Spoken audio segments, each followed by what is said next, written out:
Buenas tardes, honorables magistrados de la Corte Suprema de Justicia, magistrados del Tribunal de Cuentas, miembros del Instituto Colombo Panameño de Derecho Procesal, damas y caballeros.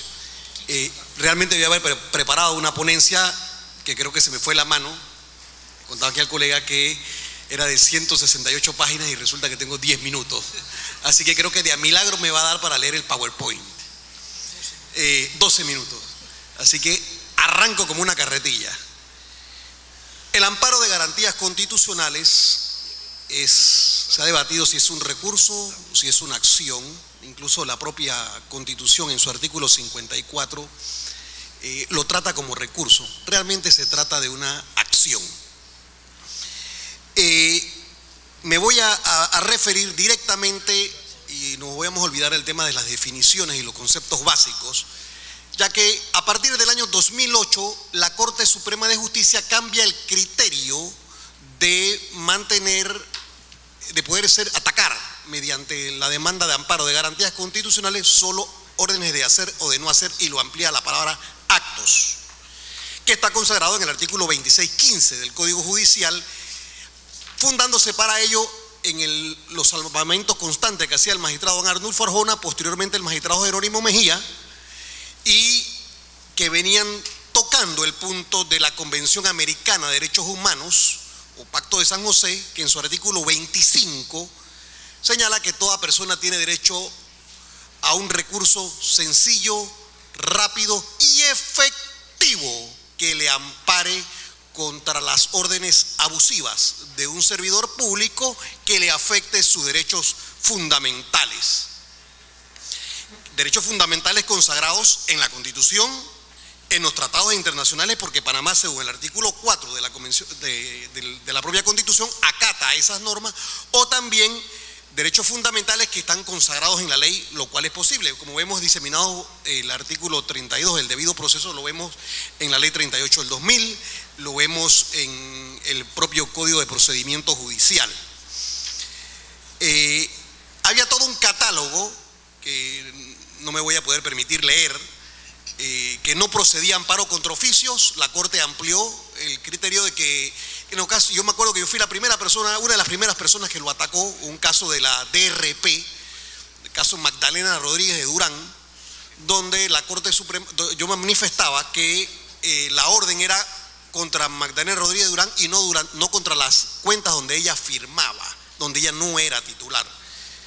Hoy en día el Tribunal de Cuentas, he visto un par de resoluciones que ya cambió el criterio, y efectivamente el hecho de que tú seas firmante no significa que seas el titular de la cuenta. Que no procedía contra la detención preventiva, obviamente, porque estaba la figura del habeas corpus, contra el autollamamiento a juicio, que no procedía. No obstante, hace poco, bajo la ponencia del magistrado Carrasco en el 2016, se permite que se proceda a la acción de amparo de garantías constitucionales contra una resolución que dicta un auto-llamamiento a juicio, siempre y cuando ésta conculque una garantía o un derecho fundamental. Se mantenía el criterio también que no procedía contra resoluciones que resolvieran incidentes de nulidad, cosa a la cual nosotros nos hemos opuesto, manifestando de que después que se da el agotamiento de los medios y trámites previstos en la ley para la impugnación, es posible atacar vía amparo ese acto, siempre y cuando se hayan agotado los medios, cumpliendo con el principio de subsidiariedad de la materia de amparo. Que no procede el amparo con auto de mero trámite, que no procede contra sentencias de amparo, eso es evidente. No puedes presentar un amparo contra una resolución que resuelve una sentencia de amparo. Que no procede el amparo contra leyes o reglamentos, porque el amparo va contra un acto individual dirigido contra una persona que le afecte su derecho fundamental, mientras que las leyes y los reglamentos, leyes sean estas formales o materiales, son actos de carácter general. Y el artículo 207 creo que dice que no cabe amparo de garantías contra las decisiones del Pleno y de sus salas. Yo me pregunto,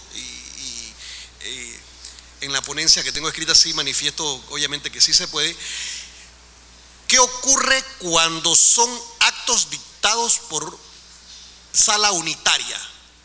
O si cuando el artículo 207 se refiere a decisiones de la Corte, cuando fallos del Pleno de la Corte o de sus salas, se refiere a sentencias finales y no a decisiones interlocutorias o decisiones de procedimiento que pueden o no llegar a violar algún derecho fundamental de un particular. Uno de los requisitos para la admisión del amparo de garantías constitucionales es que vaya dirigido contra un acto debidamente individualizado, que requiera por su gravedad e inminencia del daño que está causando una revocación inmediata. También debo indicar que debe darse contra el acto originario, no contra el acto confirmatorio. ¿Contra quién se interpone el amparo? Contra el servidor público con mando y jurisdicción, que dicta la orden, ya sea dicta la orden de hacer o de no hacer, o el acto, porque no quiero encerrarme en la palabra de orden de hacer o de no hacer, como lo decía José Dolores Moscote, pero la Corte también ha ampliado el criterio a personas que se encuentren prestando un servicio público. Cito el fallo del 2008 y el fallo del 2010 dictado por el magistrado Mejía.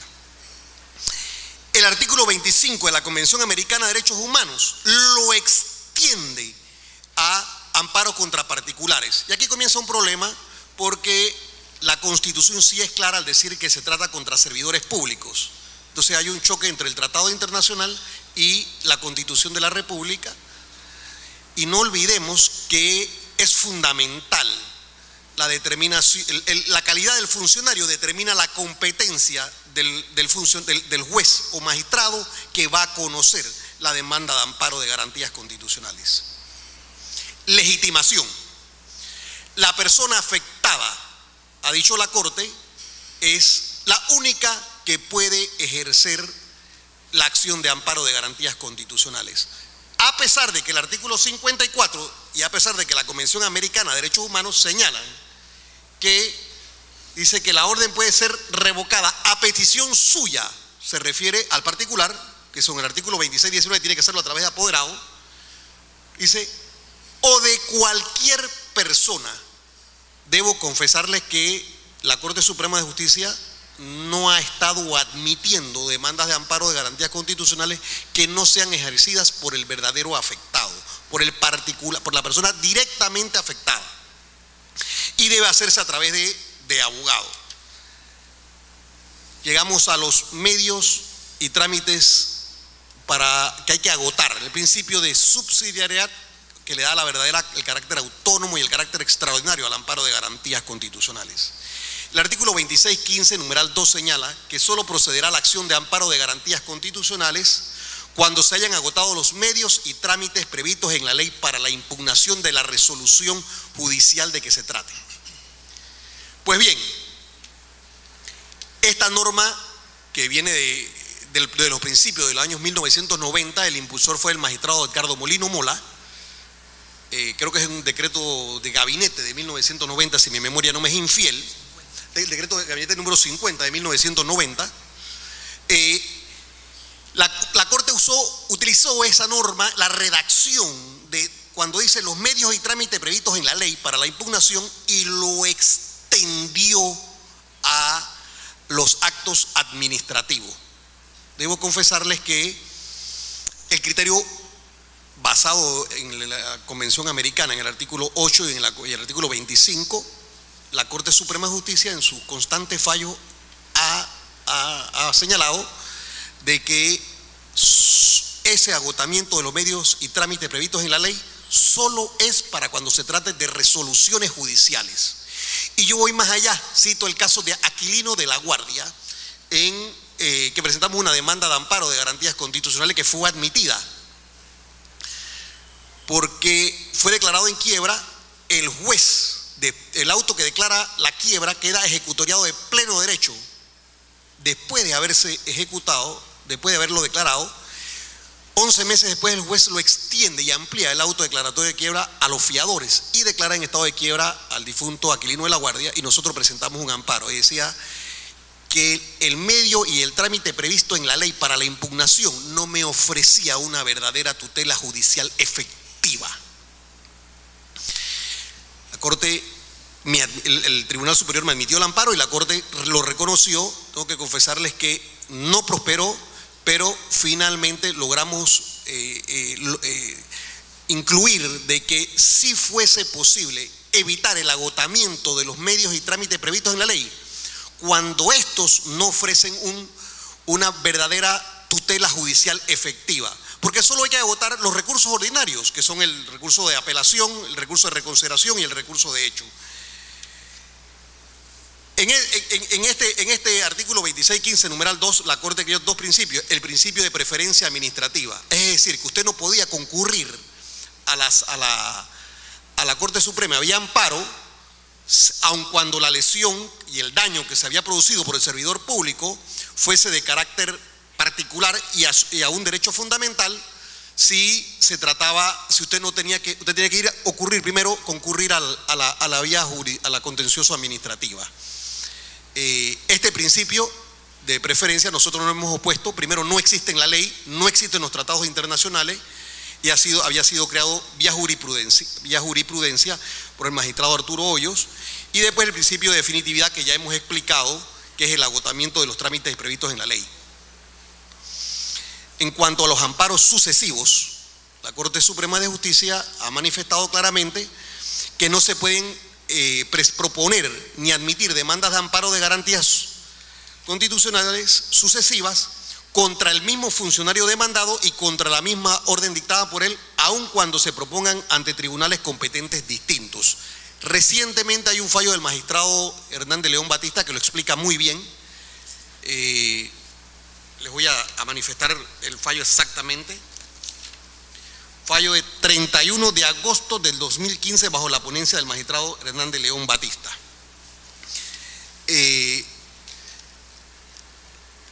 Que la ausencia de formalismo es lo que debe caracterizar a la demanda de amparo de garantías constitucionales.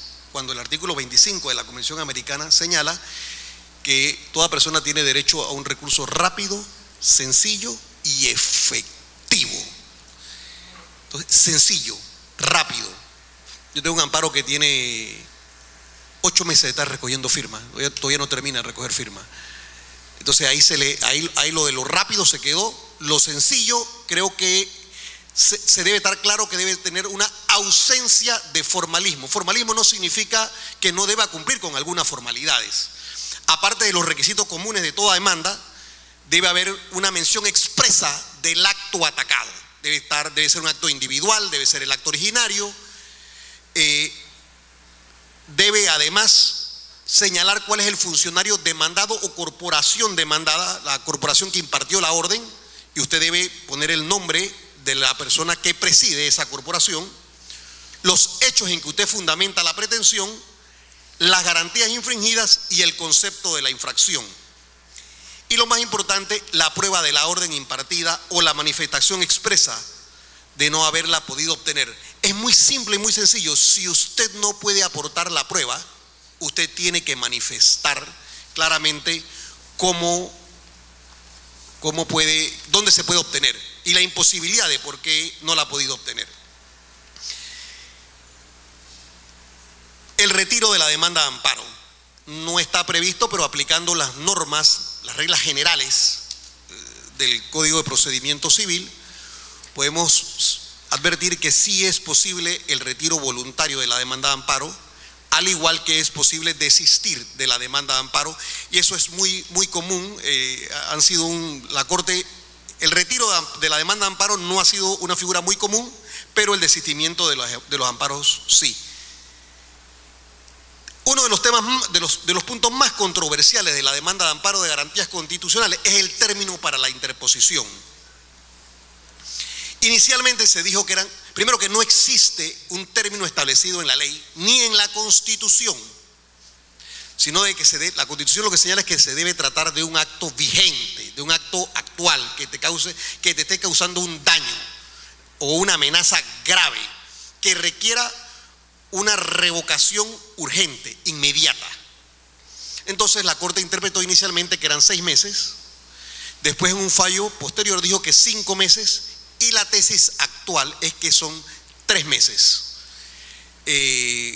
Uno de los fallos más acabados que acaba de dictar la Corte Suprema de Justicia ha indicado de que los 3 meses se deben empezar a contar a partir de que haya agotado los medios y trámites previstos en la ley para la impugnación. Es decir, que no se cuenta desde que se expidió el acto, sino desde que presentó, póngase, el recurso de apelación, terminó el recurso de apelación, entonces a partir de ahí empiezan a contar los 3 meses. Yo estoy de acuerdo de que el término de 3 meses es un término suficientemente prudencial para presentar la acción de amparo, salvo que el acto esté produciendo efectos dañosos, porque la persona puede que tenga conocimiento, pero si el acto que se ataca, ya sea un acto de la administración o un acto de jurisdiccional, pienso que si el acto dañoso se mantiene vigente en el tiempo, es decir, que hayan pasado 8 o 10 meses y todavía esté causando efectos lesivos a la persona y esté conculcando derechos fundamentales, el término de 3 meses no cuenta, porque lo importante, conforme al artículo 54 de la Constitución y de una verdadera interpretación constitucional y conforme al artículo 25 de la Convención Americana de Derechos Humanos, procede la acción de amparo de garantías constitucionales. Y a tales efectos está el fallo de 28 de julio de 2011 dictado por el Pleno de la Corte Suprema de Justicia. Por último, les quiero hacer una breve reflexión en cuanto a qué ocurre si se concede el amparo de garantías constitucionales. El artículo 26-27 del Código Judicial manifiesta que si la orden impugnada es revocada como consecuencia del amparo, le quedan a salvo a los derechos al demandante para exigirle al funcionario demandado por la vía ordinaria la indemnización de daños y perjuicios. ¿Qué significa esto? Que el particular que vio afectado su derecho fundamental tiene y puede demandar al funcionario por la vía ordinaria y expone al funcionario a ser secuestrado, a ser cautelado en sus bienes, por la vía ordinaria para exigirle la indemnización de daños y perjuicios por razón de la orden arbitraria que le afectó su derecho fundamental. Hay pocos precedentes en esta materia. No se dice qué términos cuenta con qué término cuenta la persona para presentar esa demanda por la vía ordinaria. No tiene que ser por la vía de la sala tercera. Directamente dice el artículo 26-27 que es a través de un proceso ordinario de indemnización de daños y perjuicios. Así que yo considero que debe ser 1 año. No hay una relación contractual allí, sino básicamente extracontractual. La ley no establece un término, así que lo más parecido ahí es el término de 1 año a la responsabilidad. Ya se me acabó el tiempo, así que de a milagro les pude leer el PowerPoint, pero quedo abierto a todas las preguntas que a bien tengan. Muchas gracias.